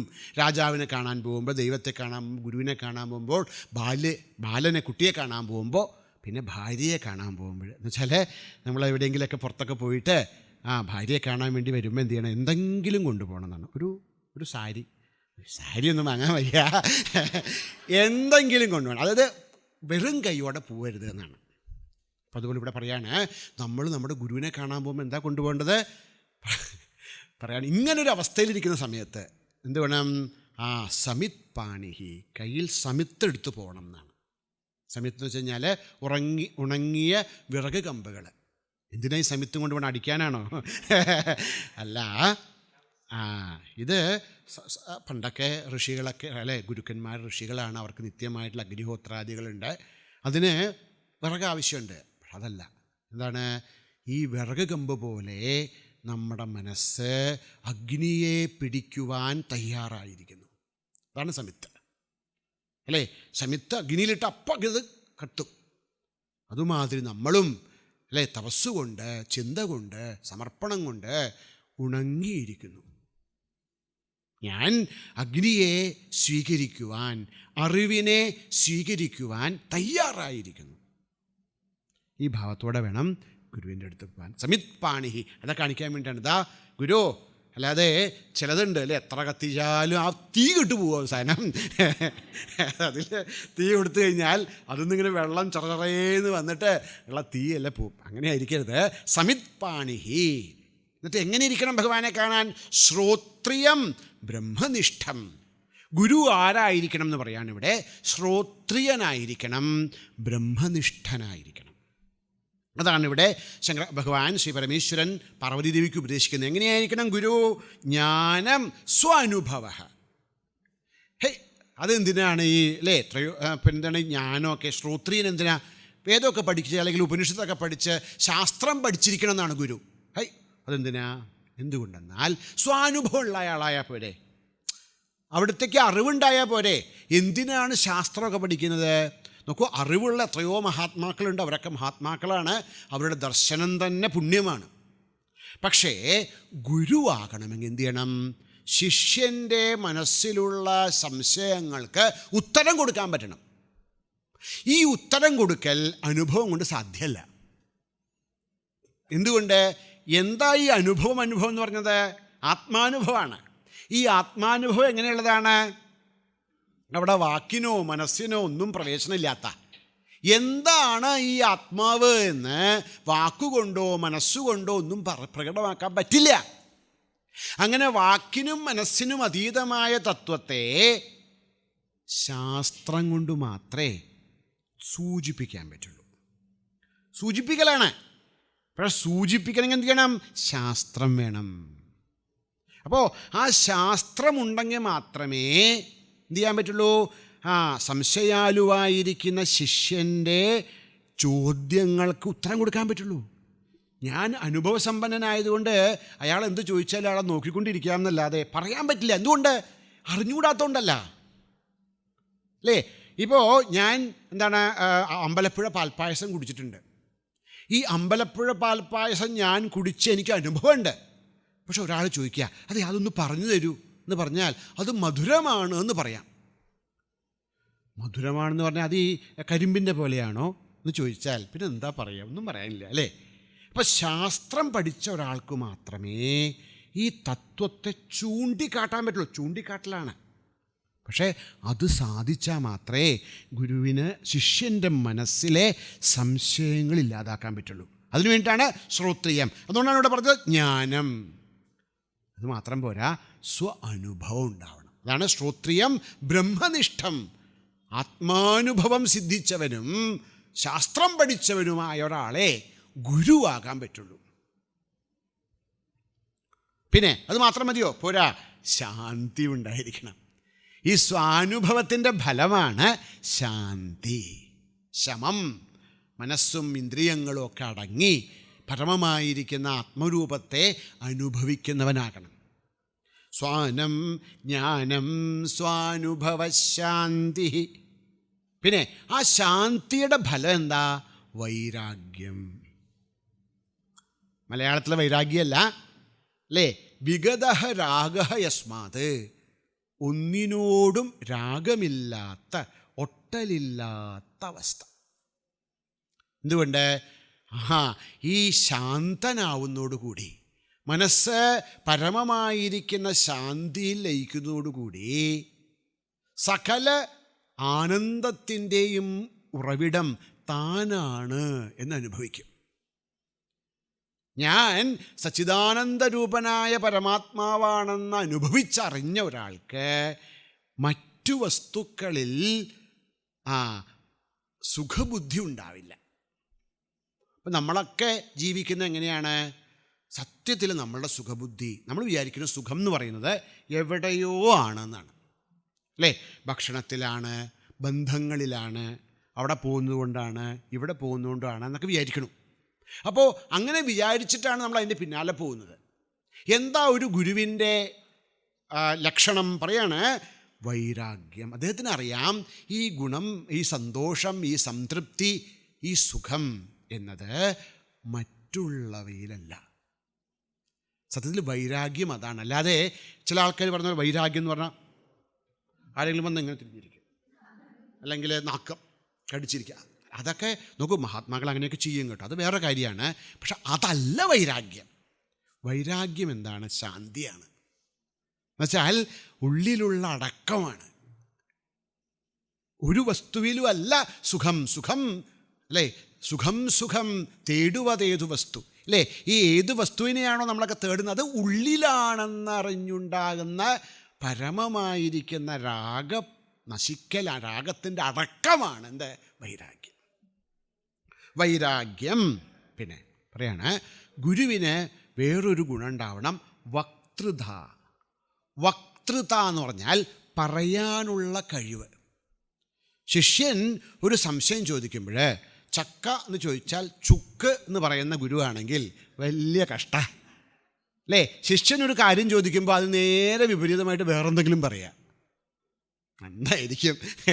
അല്ലെങ്കിലേ ശിഷ്യൻ്റെ മനസ്സ് അശാന്തമാണ്. അതിനിടയ്ക്ക് ഇതൂടെ കേട്ട് കഴിഞ്ഞാൽ പിന്നെ അതാണ് വക്തൃത.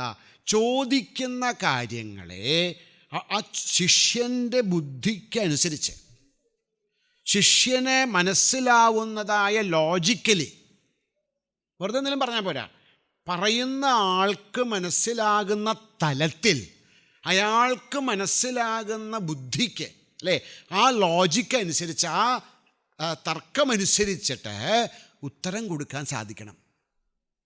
പറയാണ് വക്തൃത. മിതം ച സാരം ച വചോഹി വാഗ്മിത. മിതമായി സാരമായി പറഞ്ഞു കൊടുക്കാൻ കഴിവുണ്ടാവണം. പിന്നെയോ പറയാണ് ധൃതിഹി. ഇതാണ് പ്രധാനപ്പെട്ട കാര്യം. ഗുരു ധൃതിയുള്ളവനായിരിക്കണം. എന്നുവെച്ചാലോ ഓടിപ്പോവരുത് അല്ലേ. ശിഷ്യന് ഒരു പ്രാവശ്യം പറഞ്ഞു കൊടുത്തു, തത്വമസി ശ്വേതകേതോ എന്ന് പറഞ്ഞു കൊടുത്തു. ചെക്ക ഇങ്ങനെ നോക്കി. രണ്ടാമതും പറഞ്ഞു കൊടുത്തു, തത്വമസി ശ്വേതകേതോ. എത്ര പ്രാവശ്യം പറഞ്ഞു കൊടുത്തിട്ടാണ് ചെക്കനെ കത്തിയത് അല്ലേ. ഒരു പ്രാവശ്യം രണ്ടോ ചില 10-11 പ്രാവശ്യം പറഞ്ഞു കൊടുത്തു. ഇതിനോട് ചോദിച്ചു, നീ എല്ലാം പഠിച്ചു എന്ന് പറഞ്ഞപ്പോൾ ചോദിച്ചു, നിനക്ക് മനസ്സിലായോ ഇത് എന്തറിഞ്ഞാലാണോ എല്ലാം അറിയുക? അതേ, എൻ്റെ ഗുരുവിനത് അറിയില്ല എന്ന് തോന്നുന്നു. നോക്കണേ ആചാര്യൻ്റെ, എൻ്റെ ഗുരുവിനോട് ഗുരു എന്നെ അറിയില്ല തോന്നുന്നു. എന്തുകൊണ്ടേ? എനിക്കത് പഠിപ്പിച്ചു തന്നില്ല. എനിക്ക് പഠിപ്പിച്ചു തരാത്ത എന്തുകൊണ്ടാ? അങ്ങേർക്ക് അറിഞ്ഞുകൂടാത്തോണ്ടാ. അപ്പോൾ അച്ഛൻ ചോദിച്ചു, നീ ചോദിച്ചോ? അതില്ല. ഇങ്ങനെയാണ് നമ്മളൊക്കെ അല്ലേ. പറയാണ് എന്ത് ചെയ്യണം? വീണ്ടും ധൃതി ഉണ്ടാകണം. ചില പിടിച്ചു കഴിഞ്ഞാൽ പിന്നെ വിടരുതെന്നാണ്. ഗുരുക്കന്മാർ 3 വിധത്തിലാണ്: മന്ദഗുരുക്കൾ, മധ്യമ ഗുരുക്കൾ, ഉത്തമ ഗുരുക്കൾ. എന്താ വ്യത്യാസം? പറയാണ് മന്ദഗുരു എന്ത് ചോദിച്ചു കഴിഞ്ഞാൽ ഒരു പ്രിസ്ക്രിപ്ഷൻ എഴുതി തരും. ഇപ്പോൾ ഡോക്ടറെ അടുത്ത് പോയി കഴിഞ്ഞാൽ ഒരു പ്രിസ്ക്രിപ്ഷൻ, അത് കഴിച്ചോളൂ, ഇത് കഴിച്ചോളൂ, പോയി, പൈസ അതാദ്യം പോയി. അത് കഴിഞ്ഞാൽ മധ്യമരായിരിക്കുന്ന ഭിഷഗ്ഗുരർ, മധ്യമരായിരിക്കുന്ന ഡോക്ടർമാരെന്ത് ചെയ്യണമെന്നാണ്? ഇടയ്ക്കൊക്കെ വിളിച്ച് ചോദിക്കണമെന്നാണ്, അത് കഴിച്ചോ? അങ്ങോട്ടൊക്കെയല്ല, രോഗികളെ വിളിച്ച് ചോദിക്കണം, നീ ഇന്ന് മരുന്ന് കഴിച്ചോ?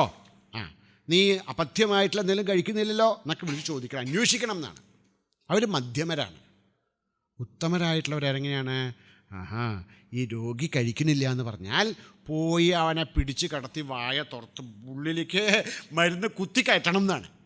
അങ്ങനെയുള്ള ആൾക്കാരാണ് അത്ര ഉത്തമ ഡോക്ടർമാർ. അതുമാതിരിയാണ് ഗുരുക്കളും. ചില ഗുരുക്കന്മാരെന്ത് ചെയ്യും? ഇതാണ് കാര്യം കേട്ടോ, പറഞ്ഞു, തത്വമസി, പൊക്കോളാം. ചിലരങ്ങനെയല്ല, ഇടയ്ക്കിടയ്ക്ക് എന്തായി, എല്ലാം നടക്കുന്നുണ്ടോ? ഇനി ചിലരുണ്ട്, ഗുരുക്കന്മാർ ശിഷ്യന്മാർ ശരിയല്ല എന്ന് കണ്ടാൽ പിടിച്ച് കെട്ടി അവനെ കൊണ്ട് ഇത് അനുഭവിപ്പിച്ചിട്ടേ അടങ്ങുള്ളൂ എന്നാണ്.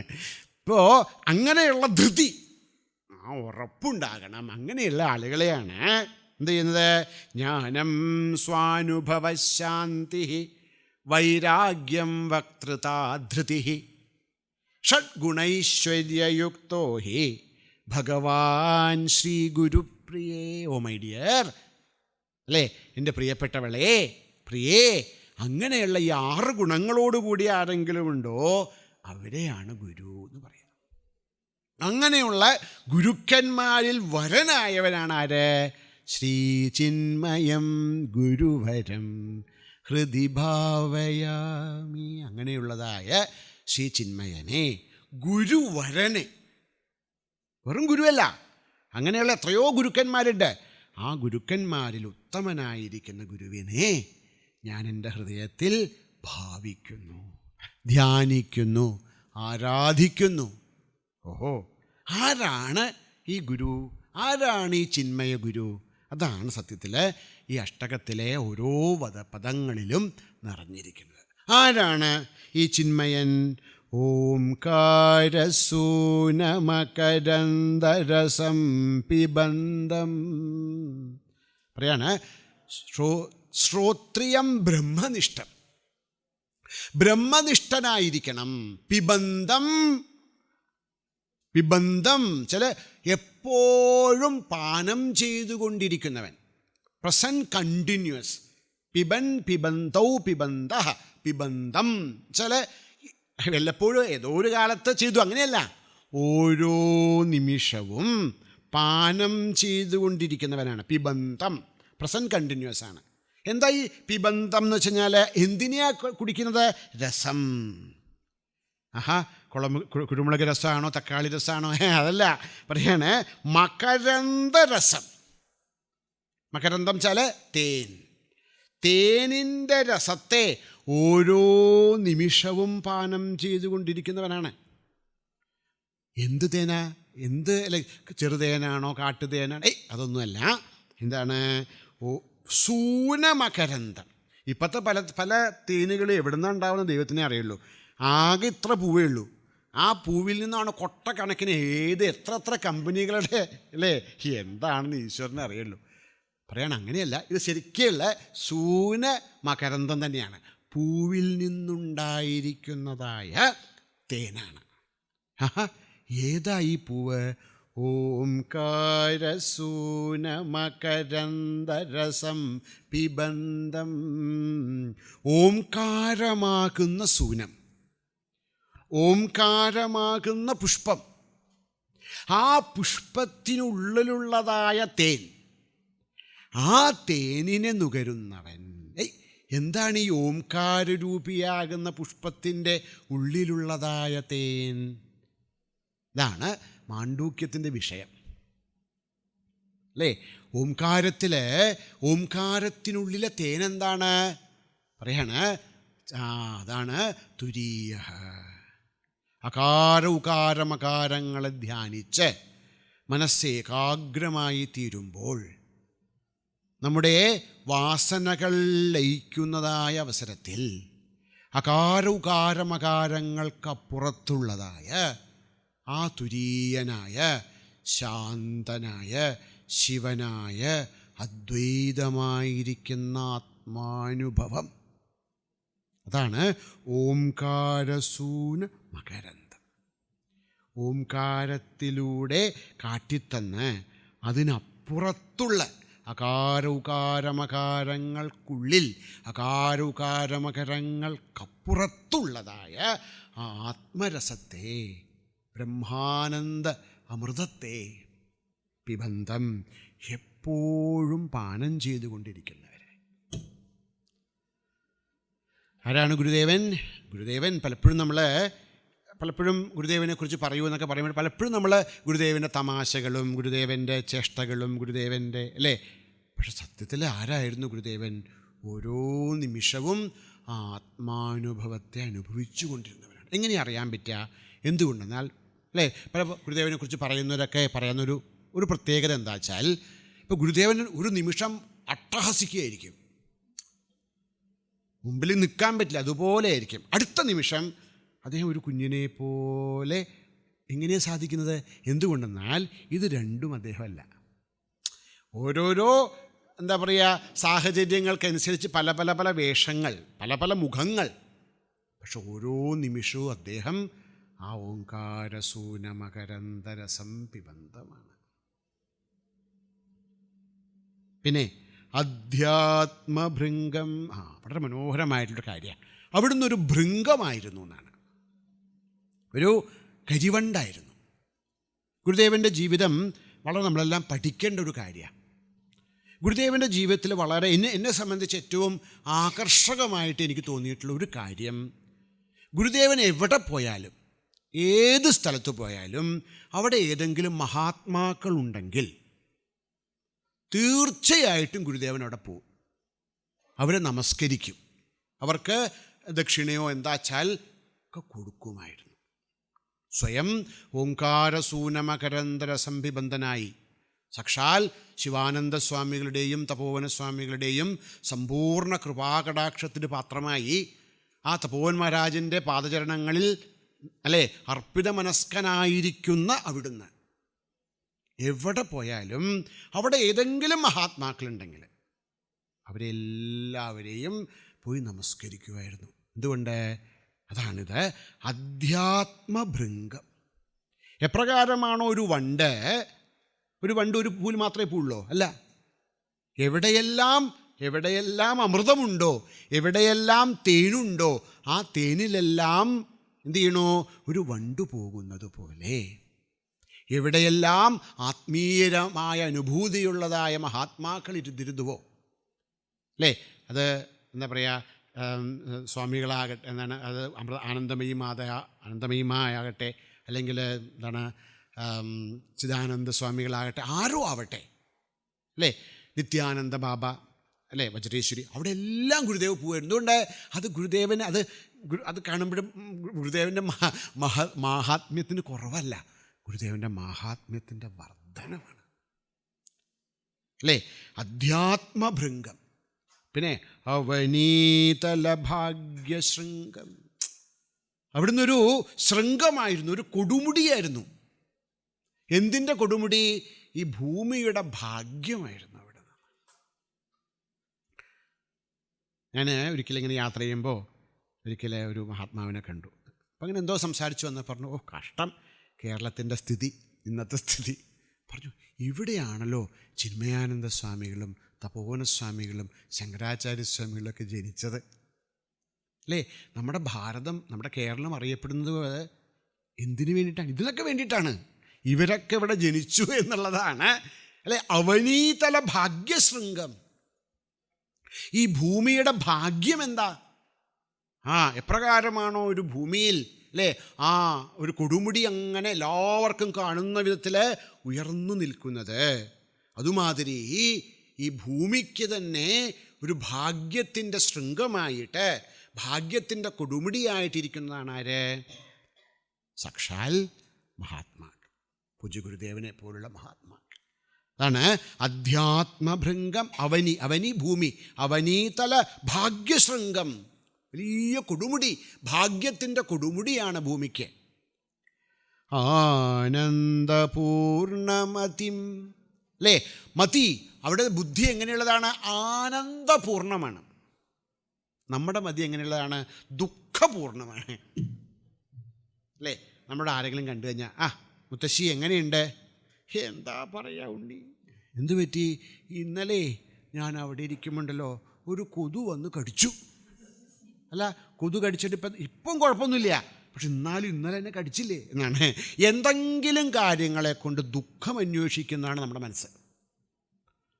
നമ്മുടെ മനസ്സ് നോക്കൂ, നമ്മളൊരു സ്ഥലത്ത് പോയി, ആയിരക്കണക്കിന് നല്ല നല്ല കാര്യങ്ങൾ അവിടെ ഉണ്ട്. നമ്മുടെ മനസ്സ് എന്തേ ചെയ്യുള്ളൂ? അവിടെ ദുഃഖമായിട്ടുള്ളത് എന്താണ് അതേ കാണുള്ളൂ. അങ്ങനെയല്ലേ? നമ്മുടെ മനസ്സ് എത്രയോ നല്ല സൗകര്യങ്ങളുണ്ട്, എല്ലാം ഉണ്ട്. അതെ, ഇന്ന് AC കുറച്ച് കുറവായിരുന്നു കേട്ടോ, വേറെ എന്തെല്ലാം കാര്യങ്ങളുണ്ടായിരുന്നു, അതൊന്നും കാണില്ല. നമ്മുടെ മനസ്സിൻ്റെ ഒരു സ്വഭാവം അതാണ്, ദുഃഖം കണ്ടുപിടിക്കാനാണ് മനസ്സിനിഷ്ടം.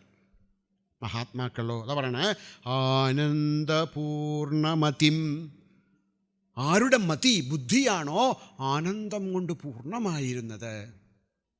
അപ്രതിമ പ്രഭാവം, പ്രഭാവം, ആരുടെ പ്രഭാവമാണോ അപ്രതിമം. അപ്രതിമം, അതിനെ കവച്ചു വയ്ക്കുവാൻ, അതിനെ ഇല്ലാതാക്കുവാൻ ആർക്കാണോ സാധിക്കാത്തത്, അതായത് ഒരിക്കലും നശിപ്പിക്കപ്പെടാത്ത പ്രഭാവത്തോടു കൂടിയവനായി ഓരോ കാലം കഴിയുമ്പോഴും എപ്രകാരമാണോ അവിടുത്തെ ബുദ്ധി, അവിടുത്തെ ഉപദേശങ്ങൾ, അവിടുത്തെ ജീവിതം എത്രയോ ആളുകൾക്ക് പ്രചോദനമായി തീരുന്ന വിധത്തിൽ ഉയർന്നുകൊണ്ടിരിക്കുന്നത്, നശിക്കുകയല്ല.